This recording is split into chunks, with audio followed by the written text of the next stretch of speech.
ल आज यसो सरले हाम्रो सेफ सरले के बनाउँदै हुनुहुन्छ अरे पत्नेसी बनाइरहेको छु मैले त्यसमा चाहिँ अहिले के हाल्नु सुरु मैले अहिले प्याज भर्दैछु प्याज भर्दै हुन्छ है प्याज लसुन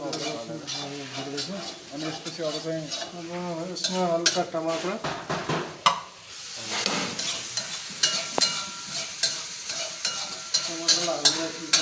हाल्दै लगभग कति मिनटमा रेडी हुन्छ है 20 मिनटसम्म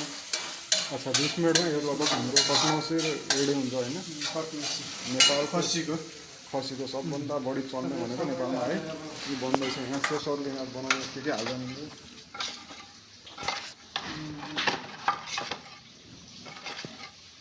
दुई चार चम्मच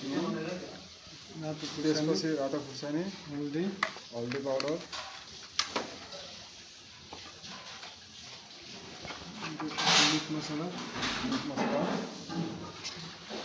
मटन मसला यो मटन मसला यो गरम मसला पाउडर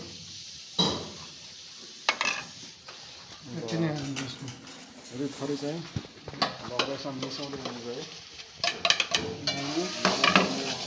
मजाले हल्लाउने यसले मजाले पकाउनु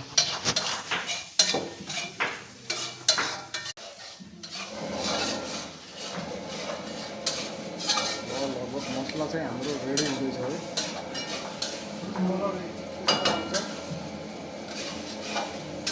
कान जिल्ला पत्मौसी पनि आइसक्यो है वाउ देख्दै खान लाग्ने रहेछ त्यसलाई मजाले एकछिन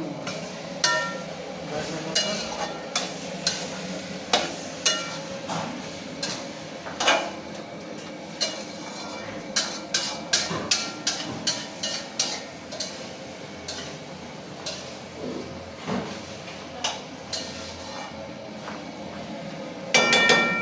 मसलामा मिक्स भइसकेको छ वाउ लगभग 15 देखि 20 मिनट पकाउनुपर्छ अब यसलाई झाँप दिनुपर्ने रहेछ एकछिन यसरी यसलाई झाँपेपछि चाहिँ छिटो पाक्ने रहेछ होइन ल पाक्दैछ अब यो कति मिनटमा लगभग यो रेडी भइसक्यो त्यसै सर 15-20 मिनट मटन हो 20 मिनट लाग्छ यो मटन लगभग 15 देखि 20 मिनट लाग्ने रहेछ 20 मिनट एनी आउ लाग्छ है त्यसपछि स्वाद चाहिँ जबरजस्त आउला एकदम मजा एकचोटि खाएर हेर्नुहोस्